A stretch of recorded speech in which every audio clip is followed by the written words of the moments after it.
This is BLG18, and I want everybody to know this is the first time I think I got it right, isn't it?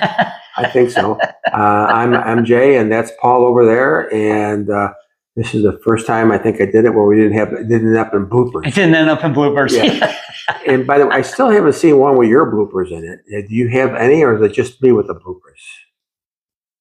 That's what I thought. So that's why he's in charge of production, because that way he takes all his bloopers out. That's right. I take all my bloopers. Yeah. Anyway. Last time we talked about the concerns about starting your own business. Right. There is another way of doing it, and I'm going to be kind of harsh on this, and there's a reason I'm going to be harsh on it, because if you really want to own your own business, but you're not sure you have the expertise, you're not sure you have, which is fine, then buy one. Buy a Subway. Buy a Jersey Mike's.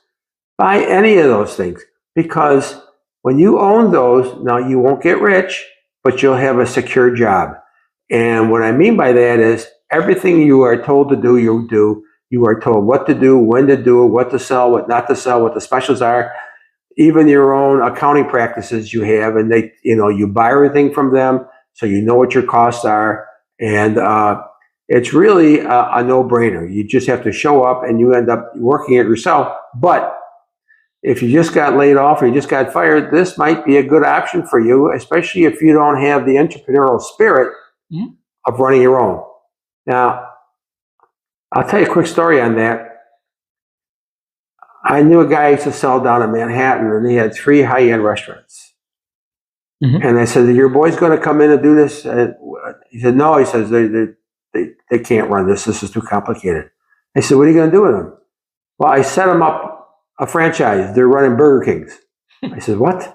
"Yeah, I got them a franchise at Burger Kings, and it's perfect because there is no free thought there. They'll always be fighting with the main office. This is too high or that's too high. Right. But whatever the deal is, that's the deal. So there's no free thought, so they can't make any mistakes." Okay. He said, "That way I keep my business, which is really good, and they'll make a nice living with their business." And that's pretty much what a franchise is. A franchise, get a Carvel store, okay? You can make ice cream. You put all those things are easy to do, and they won't cause you the heartache of owning your own business. So I recommend that for people that especially people that maybe just lost their job and they want to do something different. I would go to they have franchise shows, and I would take them in and go around to all the different kinds of franchise and find one that you think you might be comfortable with, that the management style is something you can live with, or maybe the buying isn't too bad, something that you think you could grow into as a job. And I would think about it. It's cheaper to open up a McDonald's. I mean, it's safer. Let's put it. They open up a McDonald's than to open up Billy Bob's Burger Place on the corner of Main and Nowhere. It's just because they have everything behind them. They have the marketing. They have the quality. They have everything, and you just have to show up and do the work. Right. So it makes franchising a much easier route to go, and so it is something I would recommend highly to do. I know years ago, my dad and I, this is a little off the topic, and we should have done it. We wanted to open a driving range, which, by the way, is not a bad idea. Because think about it. Yep. The people hit the balls, you go out, collect them, you bring them back in, hit the same balls out again all day long. All day. It's all beautiful, year. It's a beautiful thing. You don't have to worry about buying inventory. All you got to worry about is giving him buckets of balls. And maybe eventually you buy more balls. I don't know. But the point is, when you think about it, it's a terrific business because you get so many turns, which is important, out of those golf balls that it's almost impossible to lose money owning a driving range. Yeah, that's true. That's true. That's my thought on franchises. I don't know, Paul, if you have anything to add to that. Well, in terms of a driving range is probably about as profitable a business as you could come up with in terms of its simplicity. Because all you need is a tractor or something that can push this pre-made ball catcher along the ground. I've seen them push them around with a golf cart. Yeah. They attach to the front of the golf cart. Yeah, and literally You bring them up, you run them through a hose, wash them off, and you either get yourself a machine and you pour all the balls in the machine, and people put a credit card in, and however many balls comes out, they take their basket, they do the work, all you do is pick up the ball and put it in the machine. Pick up the ball, put it in the machine. And people come along and they'll pay $8, $10 for a bucket of 50. So if you think about it, it's like 20 cents a ball. All you need is 200 yards by about 80 yards of land. And you're done. And you're done. And you're done. You know, you don't even have to sell anything. You don't have to have a pro shop of any kind. People are going there to practice. Yeah, you can run out of a little hut for that matter. You don't have to expand it. No, you don't have to do anything really. No. And you set up 10 or 12 stations because golfers will wait. You know, if they just drove up to your range. They want to hit some balls. It's a nice day, whatever. And they drive up and all 12 of your slots are taken. And there's like 3 or 4 people wait. They'll wait. Yep. They'll go get their ball. They'll sit there a few minutes. They'll wait. And the reason we picked that is because Paul and I are both familiar with that. Right. But there's a lot of businesses out there like that. There's a lot of businesses you can find. You have low inventory. But the return is big. And let's face it, a good friend of mine opened a coffee shop, and a coffee shop is very profitable. You get a bag of coffee, that's about 3-ounce bag of coffee, you put it in your coffee maker, and you make 10 cups of coffee, and the coffee bag costs you, probably $1, if that much. Yeah, and look what you're getting for each cup of coffee. Yeah, that's another one that's a good return. And then if you really want to get fancy and make people say, you buy the beans and you grind the beans and let people, look at he grinds his own beans, like it's a big deal. But anyway, they think anyway, there are businesses that you can do that the margins are good. And the nice thing about the coffee business is you don't have to have brick and mortar. You can set it up anywhere at a booth anywhere. You can put it on a trailer and take it anywhere you want to take it. And you sell problem stuff with it, donuts, whatever you want to do. Right. But the point is, the main profit maker there is the coffee. Right. And so there are businesses out there. So I'm not that the first one was kind of a downer, and I didn't want to make it a downer. But there are profitable businesses out there that once you think about it and you look at the margins, you'll say, wow, the margins are really good at this, and the investment is minimal. Right.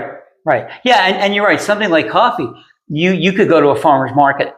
If you came up with a special blend, and maybe a friend of yours bakes, and so your friend bakes up 4 cakes and you cut it into 16 slices, and today's specialty cake is blueberry pineapple angel cake, and you have that in a cup of coffee for $4. The whole thing costs you about 80 cents to put together, and you make $4. And when you go to one of those places, what's the first thing people do? They look for some kind of food, and then they walk around and they look at I do think the future, quite frankly, is going to be back to farm markets, back to places that sell things off produce, and so there's always going to be a reason for people to go there because they want fresh, they want cheap, and they want bargains. Any kind of festival, anything like that, people like to go there to spend money and get away from their day-to-day troubles. Right. And, if they can buy a cup of coffee and a cinnamon roll, they're happy as... they made a deal and you made a lot of money. Yeah. So and you're right. You're not deterring everybody. Stay away. There are just certain markets you have to stay away from at this point. And that's where your due diligence comes in, right? You've got to be able to look at if you want to sell clocks. Well, is there really a big enough market for clocks? Are people going to buy clock, change the clock that's in their house? It might not be the right market. Or if you're a painter, you're going to put out paint. Well, that's great, but you're asking $50 for a painting, and somebody's seeing it at a farmer's market. They'd have to really like what it looked like. But on the other hand, if you made a good cinnamon swirl bun, and you're at a farmer's market, that might be the right place to be. You know, edibles are always the easiest one to sell because people always want to buy that, and because it's in a dollar range where they're comfortable. Right. Oh yeah, because I noticed, like, for example, you know, there's a couple of farmers markets around here, and we love going shopping there. And we don't. It's weird when we're looking at fruits and vegetables. We don't really care what the price is. We're looking at the fruit and vegetable, and if it looks good, I don't care how much it is. I mean, if you're charging me $10 for a zucchini, yeah, okay, I might care what it is, but I don't care if it's 90 cents a pound and maybe it's 60 cents a pound in the supermarket. I don't care. This is what I'm looking for. I want that fresh produce. I know I'm going to pay a little more. I'm okay with that. Plus, it's a great place to launch a product. Right. Yeah. Right. Great place to launch a product. Anything you want to try to sell, whether it could even be a service. You go to the farm market, you go to any kind of an event that has tents to put up, and you can buy a easy up tent for a couple $100 bucks. You got a table, and it's easy to do. I know it sounds like, oh my God, I got a degree and this. Should I do? Yeah. If you really want to make it work, that's the kind of stuff you do. That's the kind of stuff absolutely. you do. You know, it's funny. We were at a farmer's market middle of summer last year. We got there, they opened at 8. We got there at 8:05. There was already 100 people in front of us. Yeah. And so I hate to say it, first thing I did, first tent, as soon as you walk in, coffee. Got $3.50 for a cup of coffee, but I didn't care. That's right. All right. So I got my coffee. So we start walking around. And as we're walking, we look down and we see a line at one of the things. We're like, oh, you know, we go over there. The guy is selling breakfast oysters. Fresh oysters. He shucks them right in front of you. Here you go. And people are having oysters for breakfast. Ugh. $3 a piece. Yeah. He couldn't keep enough oysters in that bin. And I don't think people realize how much money they make at one of these events. Oh, I think edibles, you're right. Edibles, I think you can make so much money. If you're willing to dial down your overall individual profit, I think, yeah, you're right. The amount of profit's got to be amazing. Very profitable. Yeah. Very, very profitable. Yeah. And you're right. I would point people in that direction. Like from a life perspective, I would say to them, where do people like to spend money? Well, they spend money where they're comfortable. And when they're walking outside in a grass lot and there's tents and there's, looks like farmers selling their farm wear and there's, and they go there to spend. That's why they want to spend money on, because the environment says you're going to enjoy yourself here and get some good food and some good products. Yeah. So why not start there? You're not devoting $10,000 to maybe getting all the permits you need, to getting a brick and mortar or whatever or even putting together a good website's $5,000, unless you want to sit there for a year and try and figure it out, right? So instead of doing all that, you put up a tent and you go there with something. And I see people not just selling food there; they still selling knives there. They sell all kinds of nonsense at these things. But people are out, and when people start, it's almost like they opened the dam. When people spent that $3.50 for coffee, now all of a sudden they're spending. Right. And it's easier for them to spend the next $10. And it's easier. I'm an old carny from way back. I used to sell all these carnies, and I know that. And the other thing is, if you really want to sell a lot of product, I know this sounds ridiculous, but a line creates a line. Oh, that's so true. So I remember when things were slow, you'd have a couple of guys standing in line. They weren't there to buy anything, but they looked like they were. And, well, oh my God, there must be something good there. And they got in line too. Yeah. Right. That's just the way it works. Yeah, you look for the line. The line will tell you what's good and what's not. That's right. The line will tell you. If I walk a place, there's nobody standing there. I said, well, I don't want to be the guy standing there. There must be nothing good there. Yeah. So, and sometimes I think that's part of Chick-fil-A's thing, is they have 4 or 5 people with tablets and they go out in the parking lot and they go along. So as people pull up, they go right up to them. Hey, how you doing? All of a sudden, you're like not online. No, they're coming right to me and say, my order will be ready when I'm up there. But it creates this huge line of people. So people go, oh my God, Chick-fil-A must be the greatest thing since sliced bread. And what is it? A half of a chicken breast, maybe? It's that a you chicken. get? It's a chicken. It's a chicken. Chick-fil-A just baffled. Now, don't get me wrong. I go there. So Oh yeah, no, the chicken's good. chicken's good, but Oh, it's yeah. chicken. It's chicken. It's chicken. Right. What makes that different from Chicken Delight Yeah. or, Cluck Cluckorama or Yeah. whatever? It's the line. It's the line. People can't believe, and you close on Sundays and you have a line, and lunch, you can't even go there for lunch. What a great concept. The first time I heard about it, my niece was talking about Chick-fil-A like it was the second coming. Oh my God, you got to go to Chick-fil-A. And I went there and I got the chicken fillet. I said, it's the chicken and what's Chicken chicken, and you know? And I got a sauce. But oh my God, people go nuts for that stuff. So But you're right. But isn't that the it's herd mentality. Quite herd frankly. mentality, right? It's Yeah, herd mentality. because people are sheeple. The phrase sheeple has been around for a long time just for that reason. Is once somebody starts to follow something, then the other people start to follow, and then all of a sudden everybody thinks that, because the first sheep starts walking. It's the only place I know that if you go to a farmer's market and you can't find a place to park, you will find a place to park because the business. There's got to be a reason all these people are here. Yeah.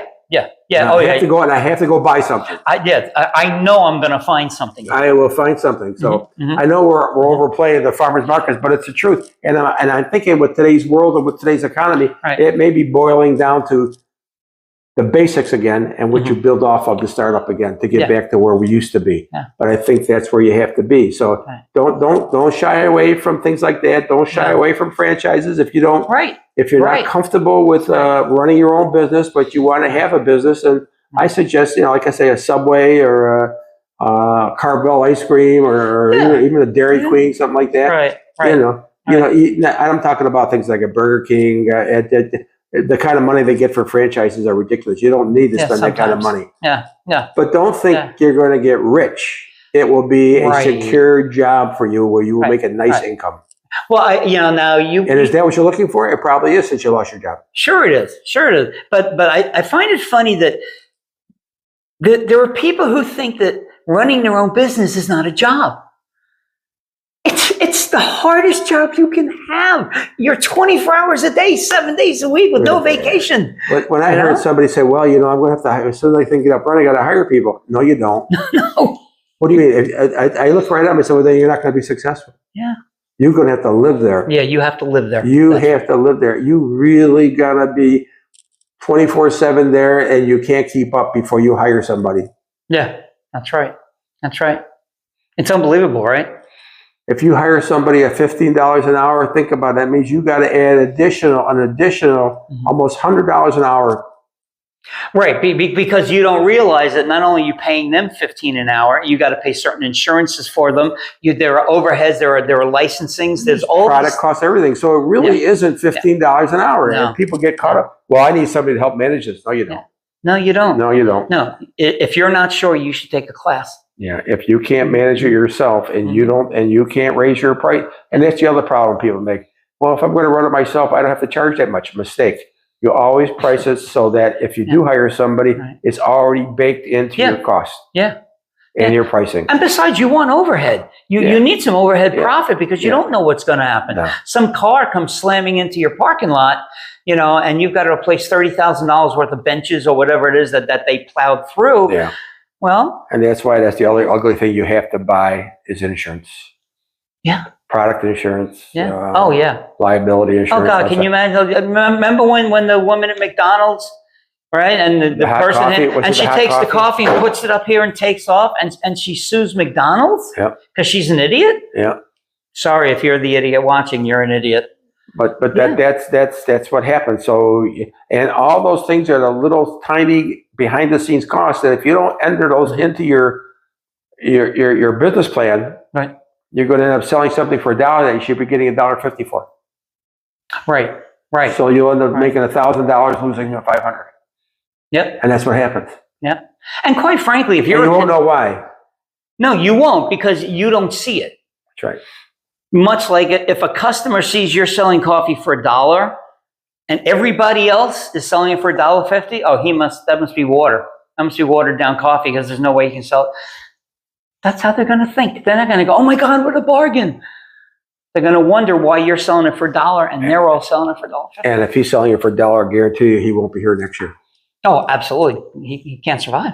Can't survive. Yeah. To the same degree, if you go in, on an interview. So let's say we're interviewing and, I tell you, well, I graduated with this degree and I did, and this is where I'm landing. And you go, well, that's great. Okay. So what, how much do you think you should be paid? What salary are you looking for? They're going to know right away whether you did your research, whether you're the person they want, just by the number you say. Because if you come out and say, what, I'm willing to start at $40,000, but it's a starting $28,000 job, they know that you don't know what starting means.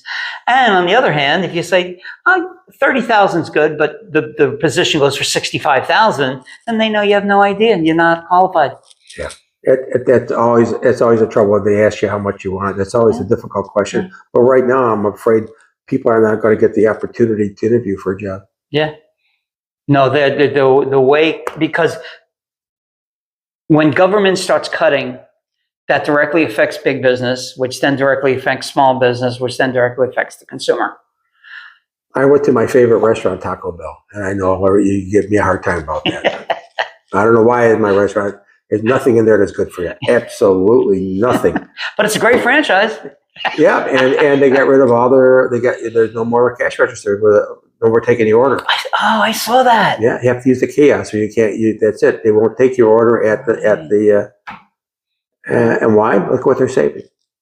Yeah. I'm doing all the work, and and if they're open 12 hours a day, I know they're open much longer than that, but if they're open 12 hours a day and they have to employ 6 people a day to work cash registers, that's 72 hours a week. Why do you think they have those in your grocery stores now where you can self-checkout? Yeah.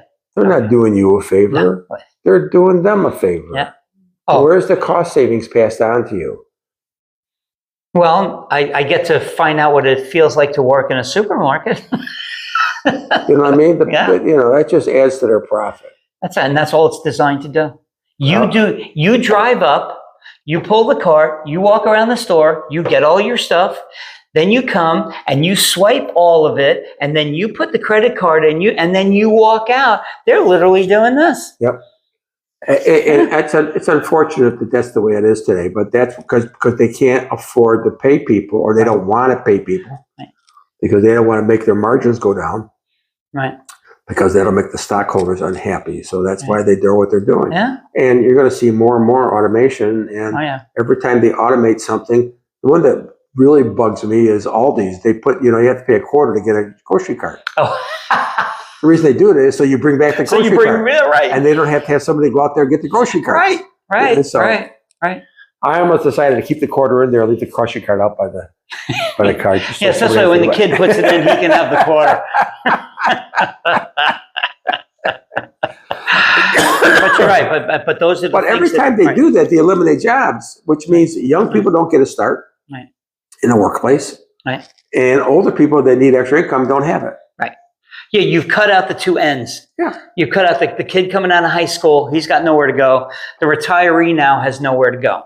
So now you're left with that 30-year range or 35-year range in between, but then there aren't enough jobs. Not enough jobs because they don't qualify for those little jobs. No. So it's like I said, there's no reason you shouldn't go into your business. There's a lot of reason why there's some security in that. Mm-hmm. Mm-hmm. And but I love the idea of starting at something like a farmer's market. I think that's just a great way to get your feet wet into what the business side really is. Yeah. Without spending a lot of money. I've even seen insurance companies have booths there. Mm-hmm. Because you want to be where the people are. Yeah. So I don't care what you're selling. Right. Yeah, right. And if 1,000 people walk past you and you get 3 new customers that you didn't have yesterday. You had a good day. You had a good day. And you're out in the sunshine. $100 for a booth? $100 for a booth? What do they charge for a booth? I don't even know what they charge for a booth. I have no idea. But whatever it is. Now, I'll tell this one last story and then we better stick. Because how long have we been on? I don't want to be on too long. About 25 minutes. Oh, we should quit. So we're good. No, go ahead. My kid was a junior in high school, and he said to me, he said, Dad, he says, you got to have money to make money. And I said, no, you don't. I think I told you this story, didn't I, Paul? It's a good one, yeah. I said, come with me. I'll get him up at 5 o'clock in the morning. We go down to the public market. It's a big public market.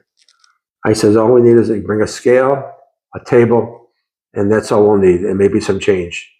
And when we got there, we go around all the outside, and all the outside were all these produce guys. Well, first time we get there, we sign up for a booth. They give us a booth, okay? You don't pay for the booth until about 10 o'clock in the morning. Then I went around to all the different places today. What do you got that we can sell at our booth today? You know, is it watermelons, cantaloupe, celery, whatever it is. And they tell me what they got, and I tell them our booth number. And then within 10 minutes, they have these forklifts bring over cases and boxes of produce. And we put them on a table. And we put a scale out, and we come up with pricing because they tell us what it's going to cost. No money's transaction here. And we start selling. And we start selling. And we start selling. And we start selling. And then at noon, when the thing is all done, they come back. They take back what we didn't sell. We pay for them what we did sell. Right. All right? We close up our shop, and we both walked away with a couple $100. That's great. I said, so don't tell me you can't do something, but you need money to make money. That's not true. It takes initiative. Yeah. It takes the ability to put yourself out there and to do it. And we did that for, I think, 3 or 4 weeks, and I couldn't do it anymore. I get up that early in the morning. I just couldn't do it. Yeah. I just couldn't do it anymore. Yeah, that's the only bad part about it. But he learned a good lesson. And when he got his first job as an accountant down in New York City, he called and told me that. I couldn't believe it. He says, when I told him that story about what you did to me, he said, that's why they hired me. I said, why is that? Well, because it means you know how to think. How about that? And that's why I got the job, he said, there. It was good. It's awesome. Send me some money. That's That awesome. didn't happen. But anyway. It's a great story. So if any of you would like to comment on that story, please do, because it brings up some very interesting points about what people think about business. Yeah, and life, and don't ever say woe is me. Oh yeah. Oh, we can talk about that another day. Woe is me is a big waste of time because it's not true. It's not true. Yeah. Woe is me comes from when you listen to other people, not yourself. Yeah. Because you would never think that to yourself. No. That has to come from an outside source. Yep, I agree. Mm-hmm. Well, enough of this nonsense. Okay. I'm Well, that done was for fun. today. Yeah. And, hope everybody had a good time. And again, by the way, comment. this is not you said, are you going to get dressed up for this? This is what I was wearing all day. And you said you didn't like fine. it? Looks fine. I got to get it. I don't know. You look fine. Thanks. Goodbye, everybody. Bye.